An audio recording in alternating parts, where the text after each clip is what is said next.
Olá, meus amigos do Universo Juris, tudo bem com vocês? Aqui é o professor Moacir. Vamos continuar o nosso curso de Direito Administrativo para o concurso de Delegado de Polícia Civil, tá certo? Nós estamos estudando atos administrativos e começamos a estudar os elementos dos atos administrativos. Estamos na nossa quinta aula, tá certo? Esse é o quarto bloco da nossa quinta aula, tá bom? Então, nós estudamos o primeiro elemento ou requisito de validade dos atos administrativos. Nós estudamos no bloco anterior, que é a competência. Agora, nós vamos estudar o segundo elemento ou requisito de validade dos atos administrativos. Esse segundo elemento ou requisito de validade é justamente a finalidade, tá certo? Muito bem, meus amigos, olha só. Todo ato administrativo tem a mesma finalidade geral, que é atender o interesse público. É a mesma finalidade geral, tá certo? Sim, todo ato administrativo deve ter essa finalidade. Mas, meus amigos, cada ato administrativo tem também uma finalidade específica ou imediata. Vejam, a finalidade geral é sempre a mesma, a finalidade específica não. Depende de qual ato administrativo você está praticando, tá certo? Por exemplo, se você fizer a remoção de um servidor público, que é quando você muda o local de trabalho do servidor, essa remoção tem uma finalidade imediata, que é adequar, equilibrar a força de trabalho. Você vai remover o servidor para um local de trabalho que está precisando de mais gente para trabalhar. Essa é a finalidade específica da remoção. Se você praticar uma remoção para efeito de punição, você está violando a finalidade imediata ou específica da remoção. Vamos lá, imagine que um agente público realmente praticou uma conduta irregular, ele cometeu uma infração funcional e ele está merecendo sofrer uma punição. Só que você faz a remoção desse agente público. Ao invés de instaurar um processo disciplinar com contraditório, ampla defesa e aplicar uma das punições previstas em lei, como a advertência, a suspensão ou até a demissão, você prefere não fazer isso. Você prefere remover esse servidor para outro local. Ora, esse ato tem um vício de finalidade. Está errado esse ato. Vai ser anulado. Por quê? Porque a remoção não serve para aplicar punição. Ela não é uma punição, a remoção. Ela serve para equilibrar a força de trabalho, distribuir melhor a força de trabalho. Então vejam, ainda que o ato administrativo atenda ao interesse público, que é a finalidade geral do ato, no exemplo que eu dei, pode até ser que esse ato atenda ao interesse público, porque você vai remover esse servidor para um local de trabalho onde ele não vai mais ter chance de fazer o que ele fazia antes.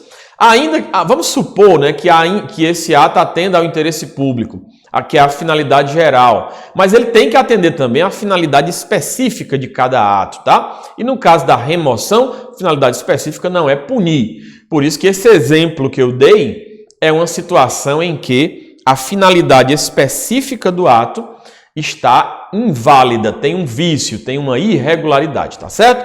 Enfim, então, a finalidade imediata é essa, o objetivo específico que cada ato tem o seu. Se você pensar na concessão de um salário maternidade para uma trabalhadora rural, tem uma finalidade. A finalidade é que a mulher possa cuidar do seu filho durante os primeiros meses de vida. É a finalidade específica desse ato, tá bom? Muito bem. A finalidade também é um elemento vinculado, assim como a competência, de maneira que o administrador público ele não vai tomar decisão sobre a finalidade. Ele deve obedecer a essa finalidade. Ele não pode escolher qual finalidade ele vai utilizar para praticar determinado ato administrativo, tá? E é porque a finalidade é vinculada, ela está prevista na lei, enfim, no caso da finalidade geral, já é o próprio interesse público, então já é uma finalidade definida. Não tem aqui discricionariedade do administrador público, tá bom? Muito bem. Certo. Pessoal, aqui é importante dizer o seguinte, há quem diga, há doutrinadores que dizem que existe uma certa discricionariedade, doutrinadores mais modernos, que existe uma certa discricionariedade na finalidade do interesse público, que é a finalidade geral do ato administrativo, né? Há quem diga, mas por quê? Porque o conceito de interesse público é um conceito indeterminado, de maneira que o que vai ser exatamente interesse público no caso concreto acaba, no fim das contas, sendo objeto de discricionariedade por parte do administrador público em determinadas situações. Então, existem doutrinadores que dizem que a finalidade pode ter uma certa discricionariedade, mas são doutrinadores minoritários, tá bom? A doutrina clássica e majoritária diz que a finalidade é um ato administrativo vinculado, não tem o que se decidir, o que se escolher em relação à finalidade. Ela existe e tem que ser observada, né, cumprida de maneira obrigatória pelo gestor público, sem possibilidade de modificá-la, por exemplo, tá? Muito bem. Então é isso. Ela é um elemento vinculado. Vamos falar do vício de finalidade. Eu acabei de dar um exemplo da remoção do servidor sendo utilizada como punição. É um desvio de finalidade. No caso, esse exemplo que eu dei é um vício de finalidade porque violou a finalidade específica do ato de remoção, tá? Usou a remoção para punir. Mas o que a gente vê muito mais no dia a dia, meus amigos, são atos administrativos que violam a finalidade geral, né, dos atos administrativos, ó. A finalidade geral, que é o próprio interesse público. Então, existem muitos atos administrativos que são praticados pelo interesse pessoal do gestor e não pelo interesse público. Quando ele, por exemplo, persegue um inferior hierárquico apenas por motivos políticos. Quando ele descobre que o seu inferior hierárquico não vota no seu candidato, por exemplo, e acaba perseguindo ele, tratando de maneira diferenciada em relação aos outros agentes públicos, tá? Quando o ato administrativo é assim praticado, ele viola o interesse público, porque no momento em que ele é praticado baseado no interesse pessoal do gestor, ele está deixando de ser praticado com base no interesse público, tá? O interesse pessoal do gestor pode até ser o mesmo interesse público, mas o interesse público sempre deverá estar presente. Se você pratica o ato apenas por causa do interesse pessoal do gestor, esse ato será nulo porque ele terá um vício de finalidade, tá bom? Muito bem. Olha só, esse vício de finalidade se chama de desvio de finalidade ou de poder, né?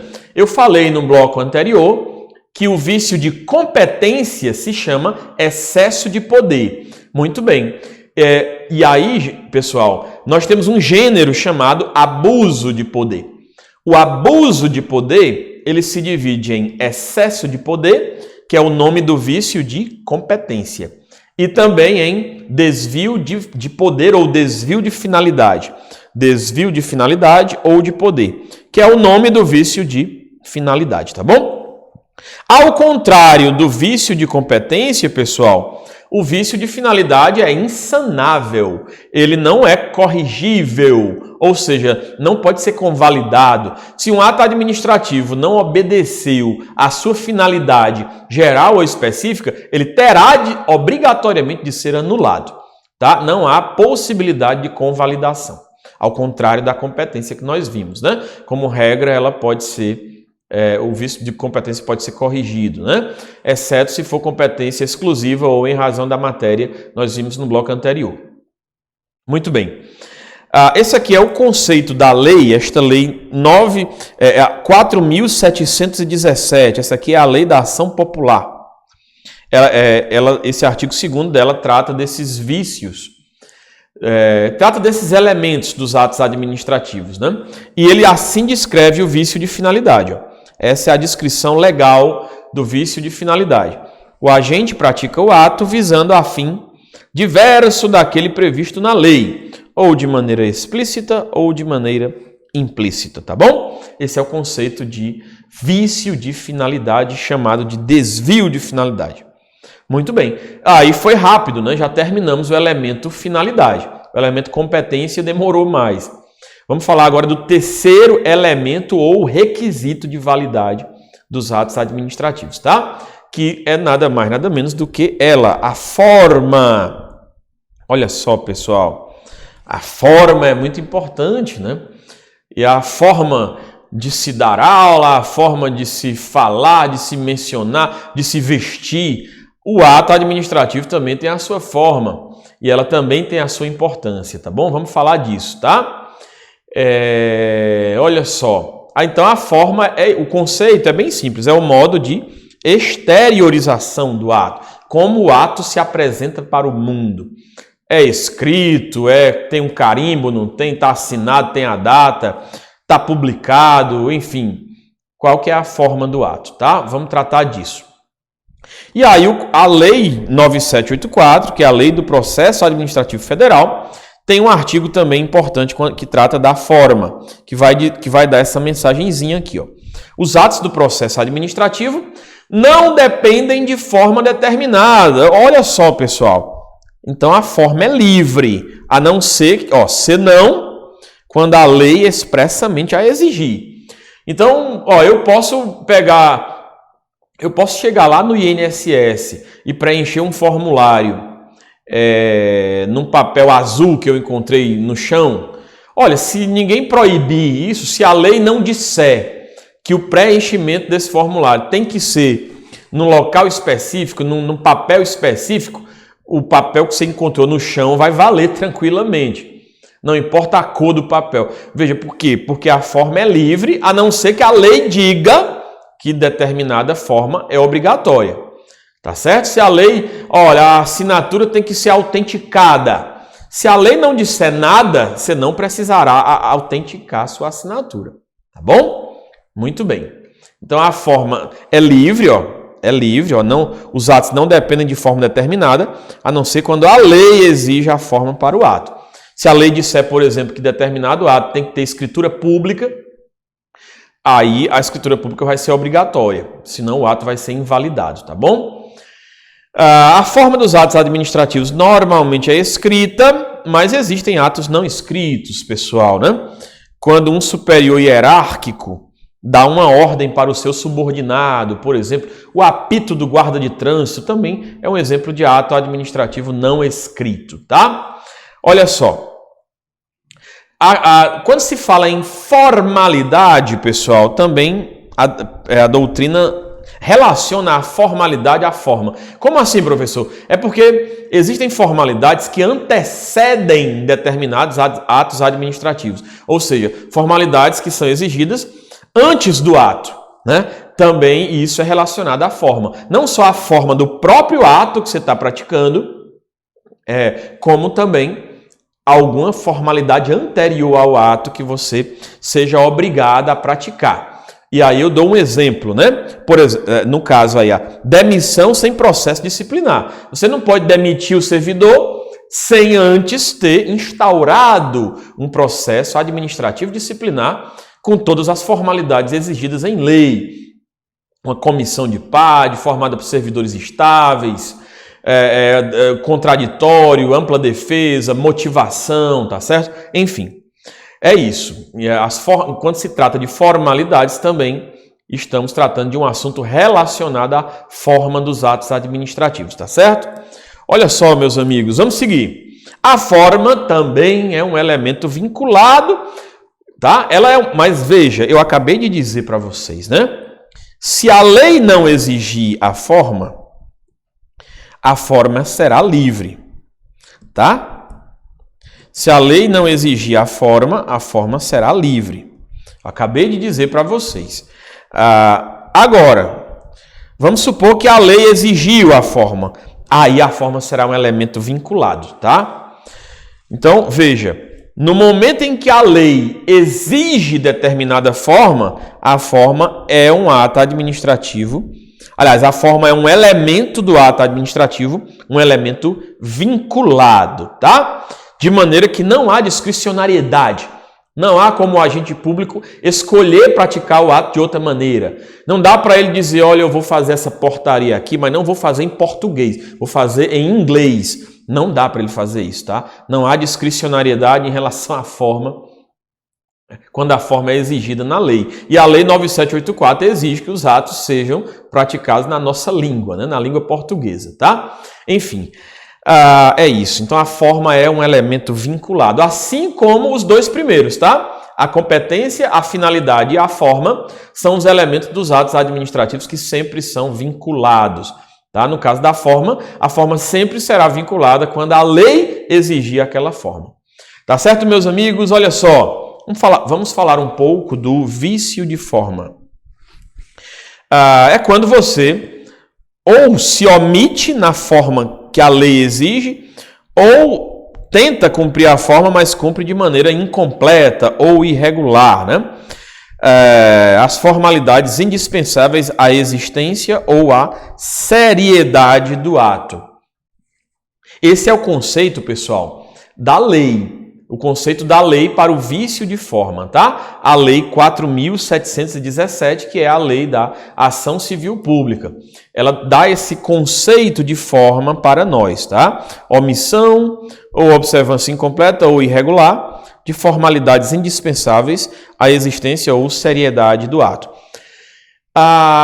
O vício de forma, ele é um vício considerado sanável, corrigível, desde que a lei não exija a forma específica. Veja, se a lei diz que a homologação do resultado de um concurso público é o ato da autoridade superior que vai dizer se correu tudo direitinho, tudo dentro da lei e da Constituição.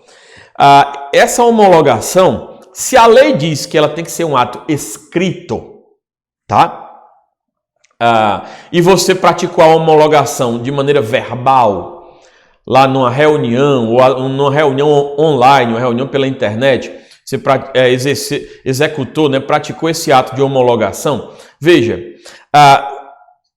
esse ato não pode ser corrigido, não dá para corrigir se a lei exige o ato escrito. Se a lei, ou seja, vamos lá, se a lei exige determinada forma, a lei exige de maneira obrigatória, então aí não dá para corrigir o vício de forma. Mas esse vício pode ser corrigido, ele pode ser corrigido se a lei não estabelecer a forma como essencial. Esse é o ponto, pessoal. Gente, o ponto aqui é esse. Eventualmente, a lei pode estabelecer a forma de um ato como elemento essencial, como essencial à validade do ato. De maneira que o exemplo da homologação do resultado do concurso. Se a lei declarar, por exemplo, que a homologação tem que ser escrita, sob pena de nulidade, sob pena de o ato ser inválido, aí ela está dizendo que o ato escrito é fundamental, é essencial à validade, né? A forma escrita é essencial à validade. Ora, se a lei disser que aquela forma é essencial à validade do ato e você vacila nesse ponto, você deixa de cumprir aquela formalidade, você deixa de fazer o ato por escrito, por exemplo, aí você não pode corrigir isso, tá? Não é possível corrigir o vício de forma quando a lei disser que aquela forma é essencial à validade do ato. Se a lei não disser nada, a lei simplesmente exigiu uma forma, mas não diz, por exemplo, a lei 9784 diz que as folhas do processo devem ser rubricadas, as folhas do processo administrativos, né? Tem que ser numeradas em ordem cronológica e rubricadas. Pronto.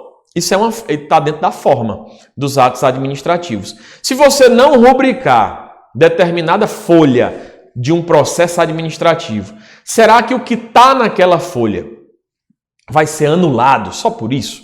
Claro que não. Por quê? Porque a lei não exigiu isso aí como essencial à validade do ato. Aí, nesse caso, o vício de forma é sanável. Entenderam, meus amigos? Entenderam? Então, resumindo, o vício de forma é sanável, ele é corrigível. Ele é sanável, ele é corrigível. Exceto se a lei estabelecer determinada forma como essencial à validade do ato. Tá bom, meus amigos? Muito bem. Olha só, vamos seguir nosso bonde. A motivação, e aqui é interessante, pessoal, a motivação não está dentro do motivo, que é o próximo elemento que nós vamos falar. A motivação está dentro da forma. Olha só, o que é a motivação de um ato administrativo? É pegar o motivo e colocar no papel. Você vai aplicar a demissão de um servidor público. Você tem que motivar. Você tem que expor a motivação. Então você vai pegar o motivo de fato e de direito.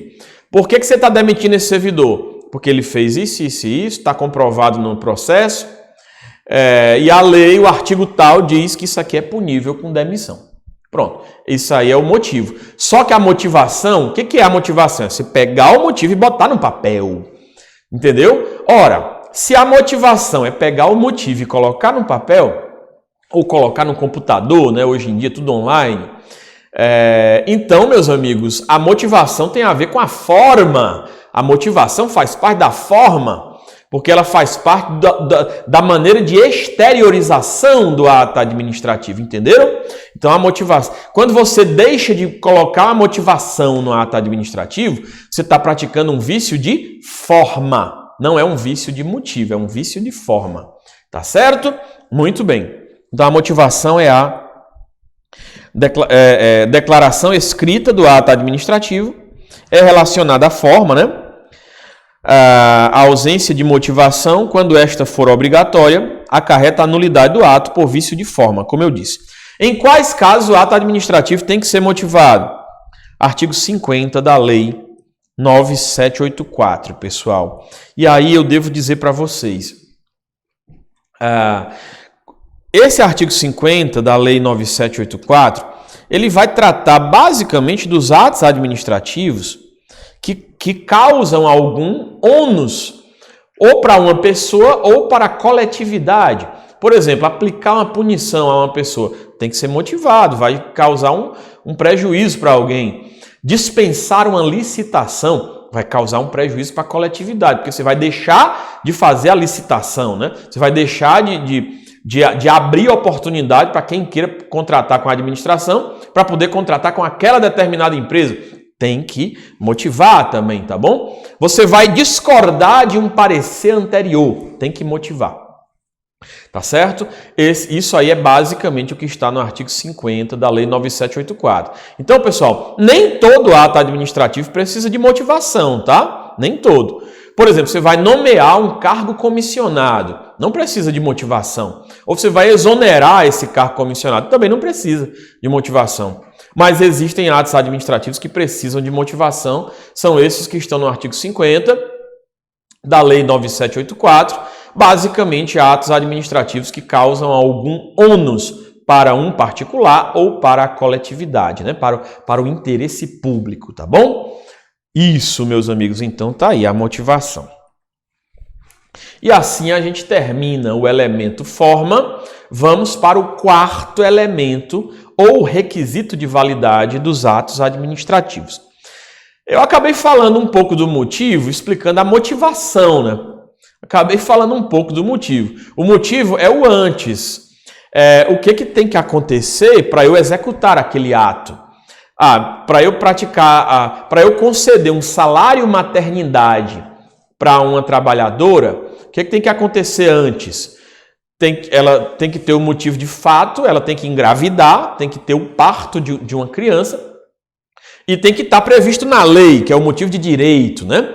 Então, o motivo é isso, é a situação de fato e de direito que tem que acontecer antes de eu praticar o ato. Ou seja, aconteceu e por isso, né, por esse motivo, eu vou praticar o ato administrativo.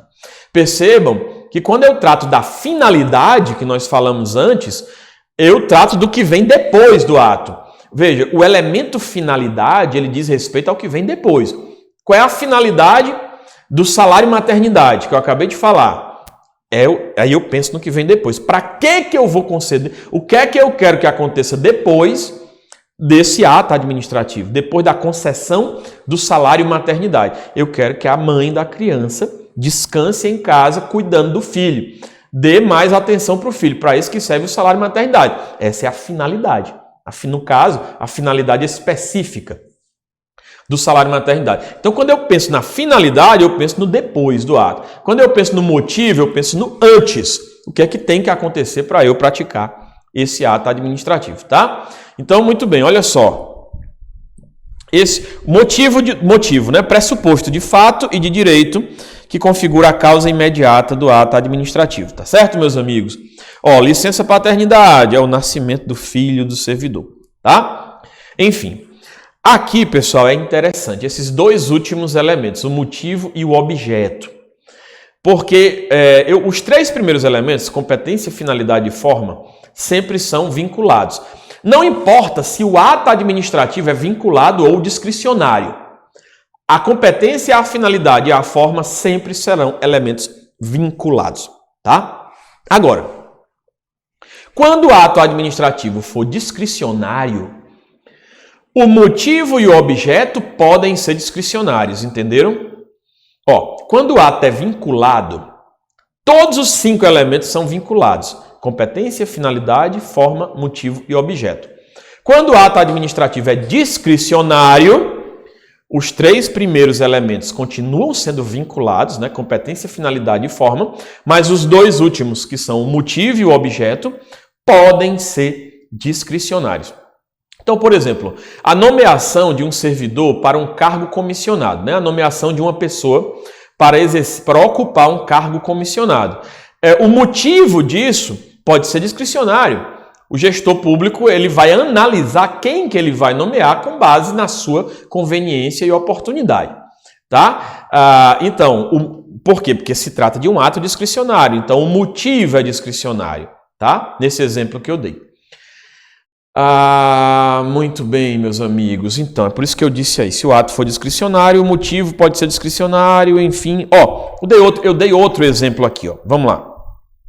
Aqui outro exemplo. Se um servidor pedir licença não remunerada para tratar de interesses particulares, a administração decidirá a partir da valoração dos motivos que podem justificar o deferimento ou indeferimento do pleito, levando em conta, por exemplo, se há excesso ou carência de pessoal na repartição. Pronto, eu dei esse exemplo. A administração vai analisar se tem ou não tem motivo para ela conceder essa licença ao servidor. Porque aí ela vai analisar, ó, será que dá para ficar sem esse servidor por um tempo? Será que tem motivo para isso? Né? Será que eu não vou prejudicar o interesse público? Enfim. Então, o motivo ele pode ser discricionário se o ato for discricionário, tá bom? Enfim. E o vício de motivo, meus amigos? Olha só, e o vício de motivo? O vício de motivo, pessoal, vamos lá, rapidamente para a gente encerrar já aqui, para a gente já encerrar e deixar o objeto para a próxima aula, tá? Rapidamente, vamos lá, queridos. Existem 2 vícios de motivo. Primeiro é o motivo inexistente. Segundo é o motivo ilegítimo.